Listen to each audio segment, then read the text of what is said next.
માળિયાહાટીના તાલુકાના પાંજરાપોળ તથા ગૌશાળામાં ઘાસચારો ફાળવવા આવેદનપત્ર આપી માંગ કરવામાં આવી। ચાલુ વર્ષે મેઘરાજા મન મૂકી વરસ્યા હોય, હાલ અતિવૃષ્ટિ જેવી હાલત હોય, સંગ્રહ કરેલ ઘાસચારો પલળીને નષ્ટ થઈ ગયેલ છે, તેમજ લીલો ચારો પણ ખેતરોમાં પાણી ભરાવાથી સડી ગયેલ છે, તેમાં જે સૂકા ચારાનો સ્ટોક હતો તે પૂર્ણ થઈ ગયેલ છે। ત્યારે માળિયાહાટીના તાલુકામાં 50 ઉપરાંત ગૌશાળા આવેલ છે અને અનેક ખેડૂત અને પશુપાલકો તેમાં પશુધન સાચવવા હાલ ઘાસચારાના અભાવ હોય, અત્યારે ચારાને હિસાબે ઘણી બધી તકલીફ છે।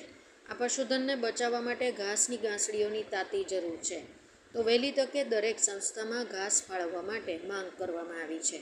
રિપોર્ટર વિનોદ બિરુજાતલા, માળિયાહાટીના।